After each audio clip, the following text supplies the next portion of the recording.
Et bonjour à toutes et à tous. Nous sommes très heureux de vous accueillir.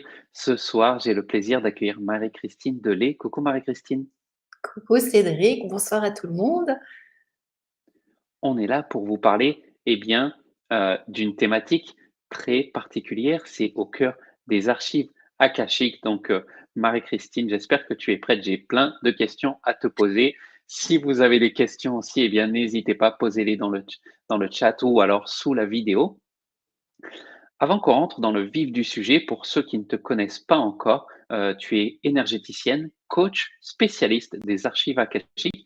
Est-ce que tu pourrais en quelques mots te présenter, nous dire rapidement qui tu es, ce que tu fais, s'il te plaît?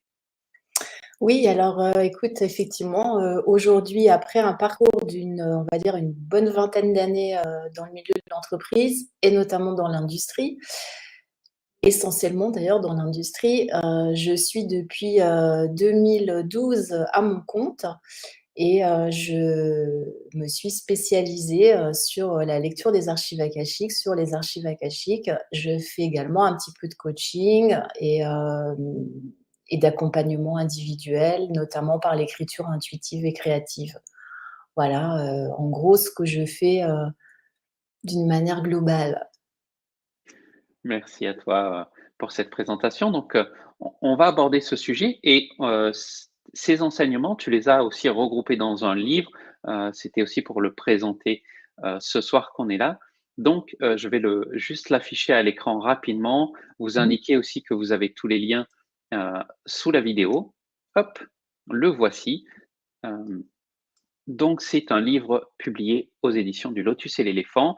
On va ce soir prendre quelques questions rapidement, élaborer un petit peu quel est ce sujet qui intrigue aussi beaucoup de personnes. Et puis, si vous avez des questions, on prendra un temps aussi pour y répondre là-dessus. Donc, vous avez tous les liens sous la vidéo. Vous pouvez aussi découvrir plus en détail qui est Marie-Christine. On a mis une petite biographie, n'hésitez pas à aller voir. Et donc, la question déjà que tout le monde se pose, je pense, que sont les archives akashiques? Alors les archives akashiques, c'est un petit peu, comme moi j'aime le décrire, comme une sorte de d'internet cosmique ou de web énergétique, qui vient imprimer toutes nos pensées, nos paroles, nos actions, nos émotions, depuis, la naissance de notre âme de la source jusqu'à aujourd'hui, donc en passant par nos différentes incarnations. Tout vient s'enregistrer en fait dans, alors après il y a d'autres appellations, hein, on parle aussi de la bibliothèque akashique parce que notamment dans la Bible, on parle du livre de vie. Dans certaines traditions, on va parler du livre. Donc c'est aussi quelque chose qu'on peut entendre. On va parler d'annales akashiques, de registres, de dossiers, de mémoires. Enfin, la langue française est très, florissante à ce niveau-là. C'est vraiment ce qu'il faut comprendre, c'est que c'est un enregistrement de tout, ce qui est émis par le vivant, en fait, et que l'on peut, comment dire? Consulter dans certains états de conscience, en fait, notamment les états de conscience qu'on appelle modifiés, où on est, un petit peu comme, la méditation, c'est un état de conscience modifié, par exemple. Le sommeil, c'en est un autre aussi. Donc on peut y accéder, dans ces états de conscience modifiés. Ce que j'aimerais rajouter aussi, c'est que les annales akashiques, c'est pas rattaché à une tradition particulière. Le terme akashique, alors ça fait toujours un peu peur quand on le prononce. Ça vient en fait d'akasha, qui est du sanskrit, donc l'ancienne langue des textes védiques indiens, donc indien d'Inde. Donc ça vient du sanskrit et ça signifie la substance première, en fait, substance primordiale, ce qui constitue toute chose, en fait. Donc c'est un petit peu ce qu'on pourrait dire, d'une certaine manière, c'est l'âme, en fait, hein, c'est vraiment le souffle, ce qui constitue tout le vivant. Voilà, donc ça vient de la tradition sanskrit au niveau de l'appellation, mais après, c'est quelque chose qui n'est pas du tout relié à une tradition particulière ou à une religion particulière. On retrouve des mentions des annales akashiques dans plein de traditions, et donc plus proche de nous, comme j'ai dit, enfin, quand je dis de nous, de notre culture plutôt chrétienne en France, on parle du livre de vie dans la Bible. Après, par exemple, Carl Jung, lui, il parle de l'inconscient collectif. Donc, tout ça, ce sont des appellations. On va aussi, certains vont parler du cinquième élément, c'est-à-dire l'éther. Voilà, tout ça, ça constitue en fait les annales akashiques ou les archives akashiques. Merci pour ces explications. On y voit déjà un peu plus clair. Et tu parlais du livre de la vie, justement, et c'est vrai que sur ta couverture et dans le livre, on retrouve beaucoup, beaucoup la fleur de vie. Oui, oui, c'est la géométrie sacrée et puis parce qu'il y a un lien en fait entre la fleur de vie et les annales akashiques en fait. C'est pour ça que et puis c'est en fait la raison pour laquelle il y a la fleur de vie aussi sur la couverture du livre, c'est parce que c'est quelque chose que j'ai reçu en méditation.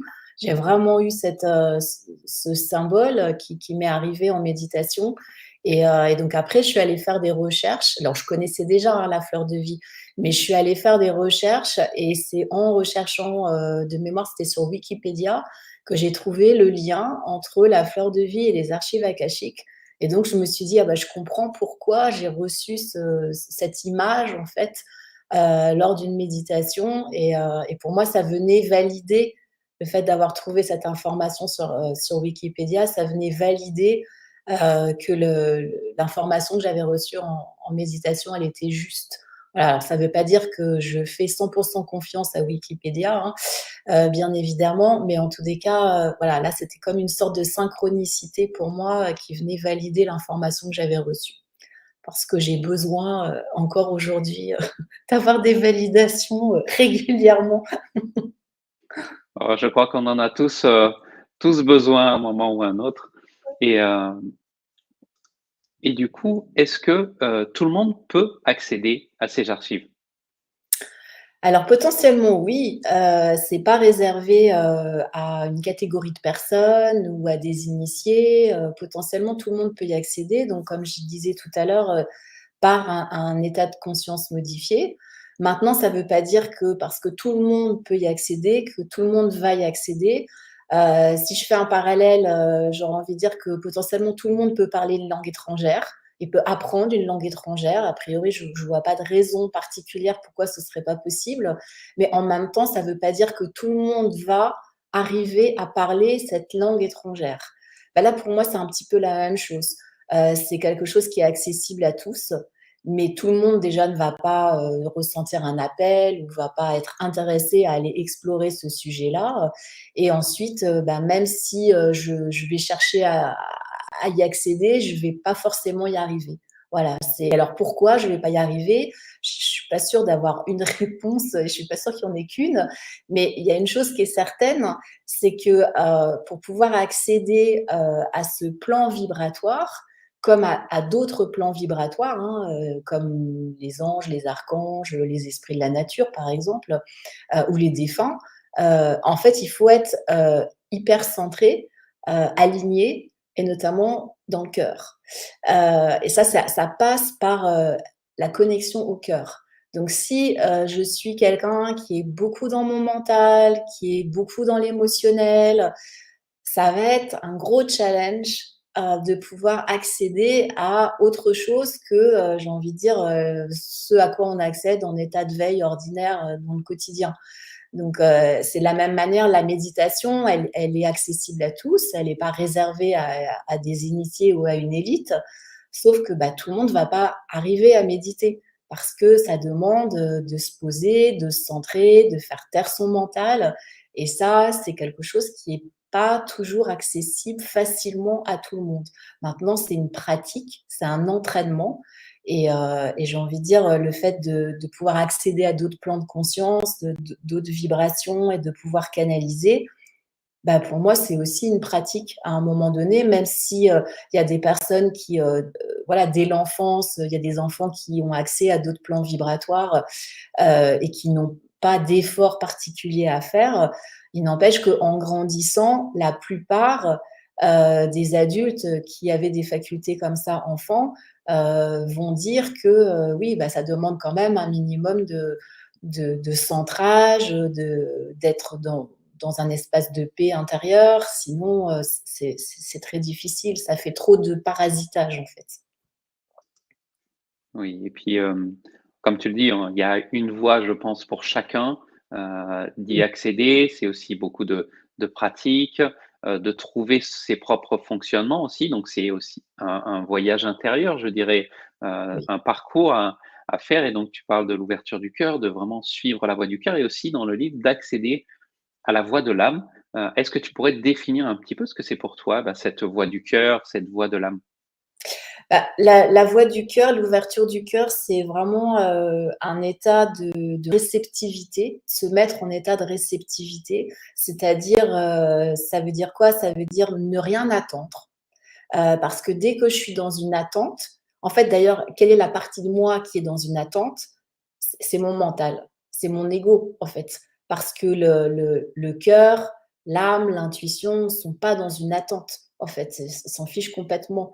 Donc, la partie de nous qui est dans une attente et qui cherche à avoir un résultat, qui cherche à contrôler, c'est toujours le mental et l'ego, en fait. Donc, être dans l'ouverture du cœur et être dans le cœur, bah, c'est l'inverse, c'est l'autre face, en fait, de la pièce.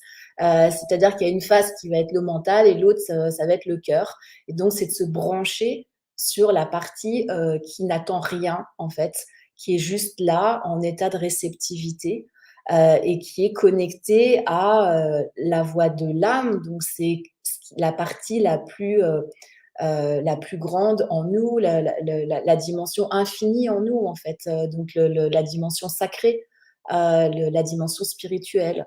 C'est-à-dire qu'on est un être spirituel dans un corps de chair. On n'est pas, enfin, voilà, on est un esprit incarné, en fait. Donc, quand on se connecte à son cœur, à son âme, c'est comme si on se connectait à quelque chose de beaucoup plus grand que soi, en fait. Et à partir du moment où on se connecte à quelque chose de beaucoup plus grand que soi, on va avoir accès à des informations auxquelles on n'a pas accès quand on est simplement connecté à sa personnalité humaine, en fait. Et ces informations, alors ça peut être des mots, ça peut être des phrases, mais ça peut être aussi des images, des symboles, enfin, il n'y a pas une forme. Mais en tous les cas, c'est d'autres types d'éléments auxquels j'ai accès la plupart du temps.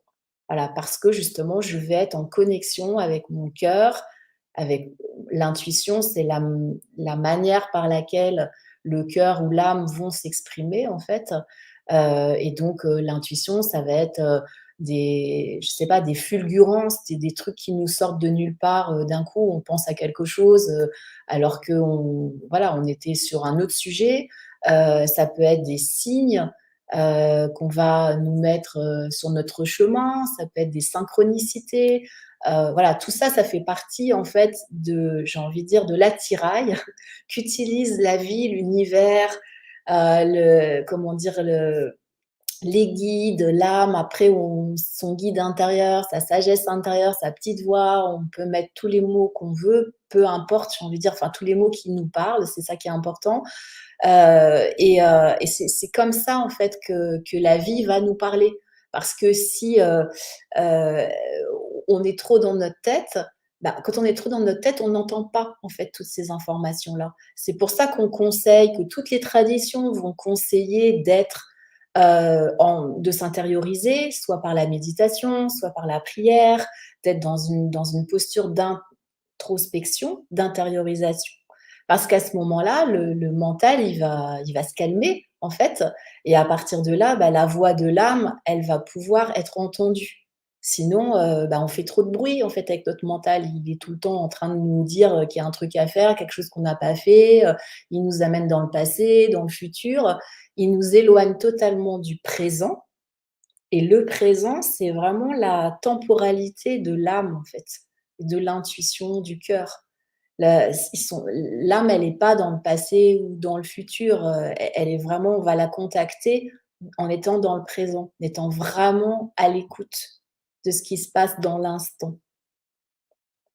Je ne sais pas si j'ai répondu à ta question parce que j'ai l'impression que je suis partie.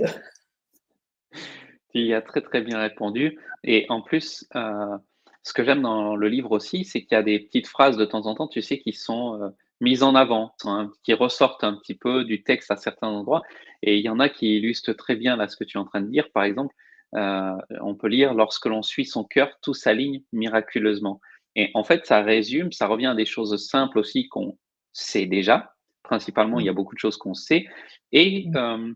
qui se disent: «Mais oui, en fait» et il y a la compréhension des fois qui arrive, après parce qu'on intègre les choses à ce moment-là et tu parlais de d'attente. C'est vrai que souvent, on s'attend à une certaine forme de réception. On se dit: «Bah, Oui, peut-être que je vais avoir, comme tu dis, des images ou peut-être que je vais entendre quelque chose» et donc finalement, on se bloque certaines parties, heu et quand on lâche prise, en fait, finalement, on s'autorise cet espace et cet espace d'accueil, à à s'ouvrir à des surprises. C'est ça comme, j'aime bien le présenter comme ça, des surprises parce que, finalement l'univers va souvent venir nous chercher, par mmh. le moyen où on s'y attend le moins et parce que c'est plus clair pour nous aussi de dire: «Ah oui, bah là, c'est sûr que c'est pas mon mental qui entre en jeu». Ouais, c'est tout à fait ça, en fait, parce que, la tête, elle ch enfin, voilà, son rôle, c'est de contrôler, c'est de prévoir, de planifier, d'analyser, de décortiquer, et c'est complètement l'opposé de l'univers du cœur, quelque part. Donc, l'univers du cœur, il est dans l'instant, il est dans la spontanéité, c'est du coup, ça me fait penser à l'enfant intérieur, quoi. C'est, l'enfant intérieur, cette partie de nous qui est connectée à l'enfant en nous, elle est vraiment dans le jeu, J-E-U, dans l'amusement, dans la surprise, dans la spontanéité, c'est la partie espiègle, c'est la partie qui prévoit pas, quoi, qui est simplement un enfant. Quand on observe un enfant, c'est un grand enseignement parce que les enfants, petits, ils sont vraiment dans le présent. Ils sont pas en train de se dire: «Bon, bah, après avoir joué à ça, je vais faire ça» et puis non, ils sont là, c'est comme quand on regarde, pour moi, un chaton ou un chiot enfin, voilà, qui sont en train de jouer. Ils s'amusent avec 3 fois rien. Un enfant, on va lui offrir un super cadeau, puis en fait, il va, jouer, je sais pas, juste avec l'emballage parce que c'est ça qui l'amuse, quoi. Donc il est dans le présent et naturellement, l'enfant, il sait, en fait. Il a cette sagesse que nous, adultes, on perd, en fait, on oublie parce qu'on est très, on grandit dans un cadre, on nous met dans un cadre et avec des croyances, avec des schémas, on nous colle des porcs sur le dos et cetera. Donc petit à petit, on oublie toute cette insouciance, toute cette sagesse, cette spontanéité et on devient, un adulte sérieux, on croit que pour être adulte, il faut être sérieux, qu'on n'a plus le droit de rigoler, on n'a plus le droit de s'amuser et en fait, on se coupe complètement de cette partie de nous, en fait, de cet enfant intérieur et la vibration de l'enfant intérieur, c'est la vibration de l'âme. Parce que l'âme, c'est vraiment, la vibration de la joie, de la légèreté, de la spontanéité, donc le fait d'être, connecté à cette énergie de l'enfant, de l'instant, ça met tout de suite dans l'énergie, quelque part, la vibration de l'âme. Ça aide, en tout cas. Donc ça permet de suivre ce fil-là et cette énergie-là. C'est intéressant ce que tu dis là de vibration, puisque finalement, les archives akashiques, c'est une fréquence vibratoire auquel on accède lorsqu'on s'ajuste, je dirais, sur les mêmes fréquences. Oui, oui, c'est vraiment ça, c'est une question de fréquence. C'est l'image que j'utilise, aussi assez souvent, c'est, l'image du transistor, les anciens transistors où tu avais la molette là pour régler les stations et donc quand tu étais pas sur la bonne station, ça crachouille quoi, en fait. Bah, là, c'est pareil en fait, ça se demande un ajustement intérieur pour pouvoir, s'ajuster sur cette fréquence. Et cet ajustement, il passe par le cœur, en fait. Il passe vraiment par, apaiser son mental, calmer son mental. Moi je dis toujours: «Je me pose dans mon cœur», en fait. C'est comme si je viens m'enraciner dans mon cœur où j'imagine que ma taille je me rétrécis là comme un petit personnage qui vient se poser, juste là dans le cœur en méditation, pof et donc c'est là, en fait, que je peux communiquer alors avec les annales akashiques, mais je peux aussi communiquer, avec mon âme, avec mon intuition. C'est là que ça se passe, en fait, parce que le cœur, c'est la porte d'accès à l'âme. C'est vraiment le refuge de l'âme, le cœur. Donc oui, c'est une question d'ajustement. Voilà, c'est vraiment je règle la molette au bon endroit pour pouvoir m'ajuster sur cette fréquence. Et ensuite, ce qui est important aussi, c'est d'élever son niveau vibratoire. Parce que, en fait, s'ajuster, ça, à un moment donné, ça ne va pas être suffisant si je ne suis pas dans une bonne énergie, dans une bonne vibration. Alors bon, de toute façon, en général, quand on est dans des vibrations plutôt basses, parce que on est énervé, on est sous le coup de l'émotion, ou on est dépressif, etc., on va avoir de toute façon du mal à s'ajuster. Ça va avec, quelque part. À partir du moment où j'ai réussi à m'ajuster, c'est que j'ai réussi à augmenter mon niveau vibratoire, ma fréquence, en fait. Et comment est-ce que je peux augmenter cette fréquence vibratoire? Bah justement, en suivant tout ce qui me met dans la joie, tout ce qui me met dans l'instant, tout ce qui va me faire du bien, tout ce qui va me donner de l'énergie, va me mettre dans la motivation, dans l'envie. Ça peut être la créativité, parce que la créativité, c'est aussi, j'ai envie de dire, un des domaines de l'enfant intérieur. L'enfant intérieur, il est hyper créatif, il est jamais à court d'idées. Et donc ça aide à monter la vibration, en fait. Une balade en forêt, ça va aider à monter sa vibration, ou d'aller prendre un bain de mer, ça va aussi aider à monter sa vibration. Enfin, c'est toutes ces choses-là qui, couplées au fait de s'ajuster dans la fréquence du cœur, vont faire qu'à un moment donné, bah, je vais inévitablement pouvoir capter cette sagesse intérieure. Donc, ça peut être une fois les annales akashiques, mais pas nécessairement. Encore une fois, tout le monde n'est pas obligé de passer par les annales akashiques, par les archives akashiques. Ça peut très bien être simplement d'écouter la voix intérieure. Voilà, donc, mais effectivement, c'est une question d'ajustement vibratoire, comme tu dis, oui. Mmh.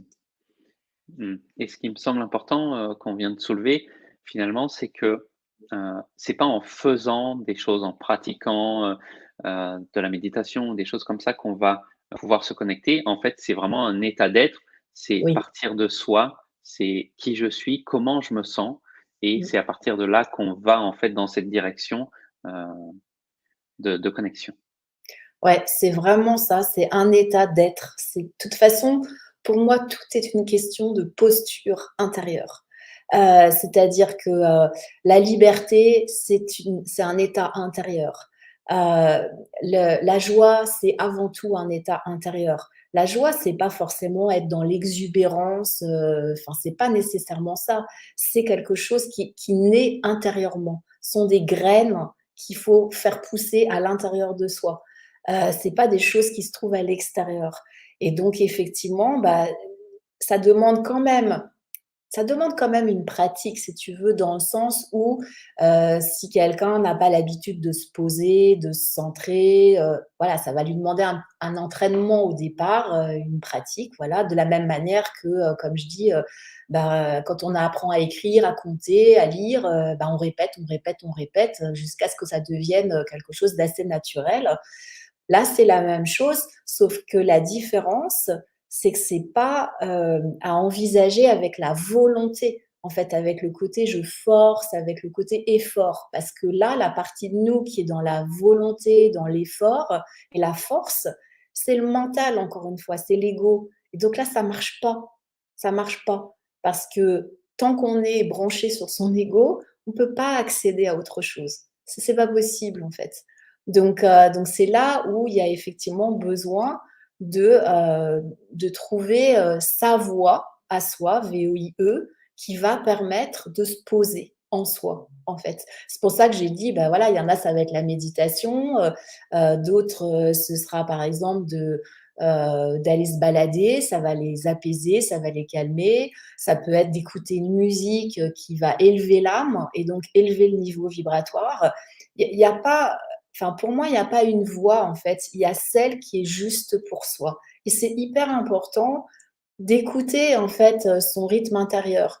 Il y a pas, à se dire: «Ah bah oui, elle fait comme ça, lui, il fait comme ça, donc il faut absolument que je fasse pareil». Non, on n'a pas, on n'est pas là pour être tous, enfin, faire du mimétisme, en fait, hein. On a tous notre spécificité, donc c'est important de la garder, de la conserver, et c'est important de la connaître, en fait. D'où le travail d'exploration de soi, d'observation de soi, de connaissance de soi, parce que ça, il y a que nous qui pouvons le faire. Personne ne peut le faire à notre place. Et puis, c'est comme tout, tu l'as dit, comme apprendre une langue, comme écrire, ça va être aussi de trouver à l'intérieur de soi quelles sont les raisons qui nous Mmh. emmènent à aller se connecter et du coup, ça m'emmène à cette question de à quoi ça sert finalement de se connecter, aux archives akashiques? Pourquoi on le fait? Alors ça sert, à plusieurs choses. Ça va servir notamment à aller, consulter des informations du passé, pour résoudre des problématiques, que l'on vit ici dans le présent, en termes de ça peut être des blocages, des difficultés à concrétiser quelque chose, par exemple, que ce soit, une relation, que ce soit de trouver un logement, que ce soit, un projet. Ça va aussi être une possibilité d'aller explorer, des peurs, ça peut être aussi des croyances qui vont nous limiter. Donc ça, c'est l'exploration en lien avec des événements passés, donc du passé de notre vie actuelle, donc de l'enfance, parce que beaucoup de choses se programment et se décident et dessinent dans l'enfance, en fait. Donc on va aller regarder, en fait, dans ces archives akashiques, quelle est la source de la problématique que l'on vit actuellement, donc qui se trouvera soit dans notre enfance, soit dans la généalogie. Il y a beaucoup de choses aussi qu'on hérite en transgénérationnel, en fait, de nos ancêtres.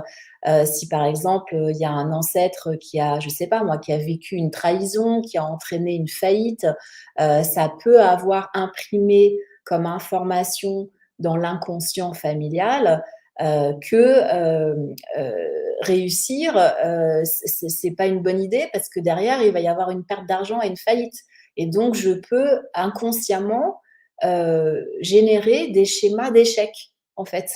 Et ma problématique, en fait, c'est pas l'échec, c'est la réussite. C'est que j'ai peur de réussir. C'est pas que j'ai peur d'échouer, c'est que j'ai beaucoup de personnes, moi j'ai déjà eu des personnes qui ont peur d'échouer. Et en fait, quand on va regarder l'origine, la source, ben, c'est pas ça, c'est la peur de réussite.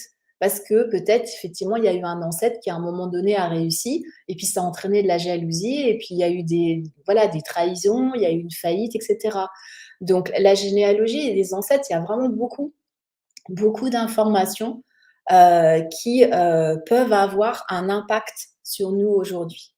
Et ce que j'ai observé, c'est que souvent, dans une famille, il y a une personne dans la fratrie, on va dire dans une fratrie, il y en a un sur qui ça tombe, qui est là pour mettre de la lumière dans son arbre généalogique, en fait, pour aller nettoyer des choses, qui étaient oubliées, qui étaient cachées volontairement. Voilà, il y a toujours quelqu'un dans une famille qui en général, a ce rôle-là. Alors, probablement que ça a été choisi par l'âme, hein, avant incarnation, hein, mais en tous les cas, c'est quelque chose que là, j'ai observé, assez fréquemment.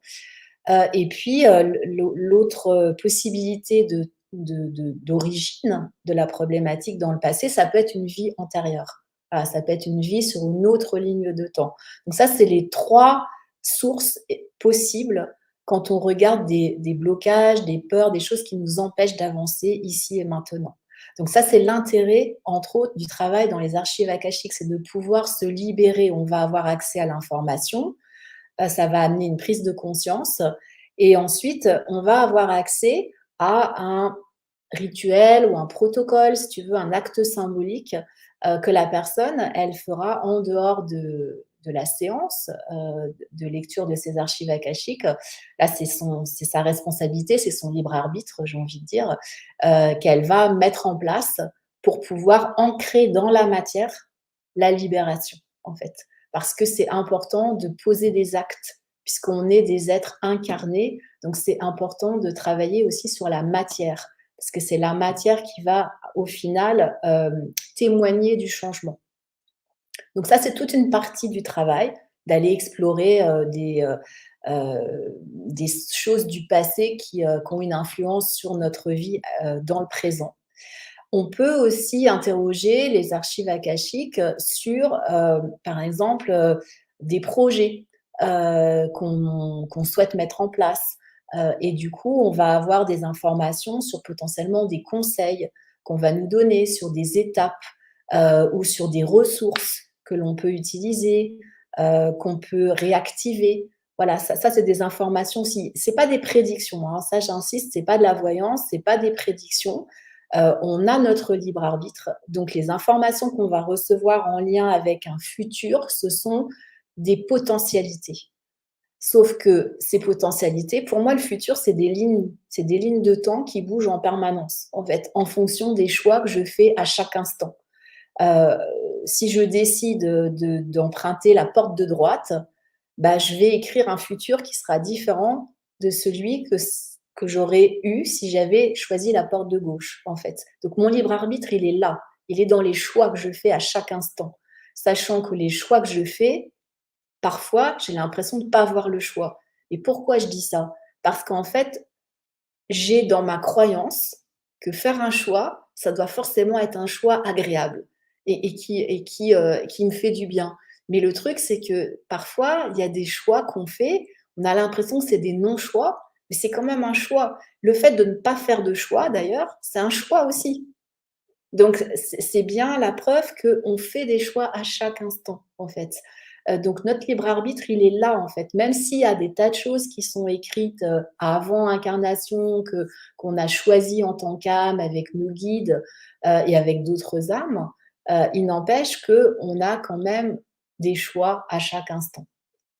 Donc, on peut aller regarder des choses du passé, on peut aller regarder des potentialités futures, on peut aller regarder des ressources qu'on a, par exemple, pour nous aider en tant que parents, des ressources qui peuvent nous aider en tant que conjoints aussi. Voilà, il y a plein de choses qu'on peut explorer, des relations. J'ai envie de dire, c'est assez infini. C'est quand même toujours dans un objectif de connaissance de soi, un objectif de transformation de son mode de fonctionnement. C'est vraiment dans cette idée-là. C'est pas une visite touristique. C'est pas, je savais pas quoi faire, je prends rendez-vous et puis comme ça, je vais avoir des infos, c'est sympa, voilà. C'est un peu dommage, en tout cas, de le faire avec cette intention et cette conscience-là.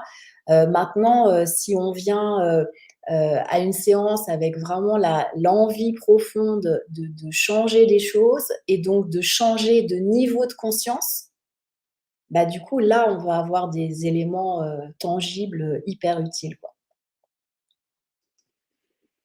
Super. Et puis, c'est vraiment la somme finalement des choix, tu en parlais, de ce qu'on a pu faire par le passé, mais aussi dans les vies antérieures, qui nous ont menés aux choix qui se présentent à nous aujourd'hui.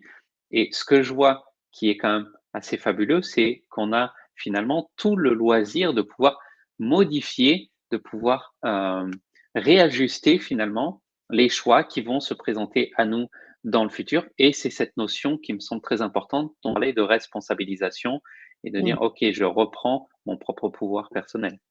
C'est ça, c'est-à-dire que, je suis responsable de ce que je crée parce que je suis responsable des paroles que j'émets, je suis responsable des pensées que j'émets, je suis pas responsable des actes que je pose et je suis responsable de mes émotions.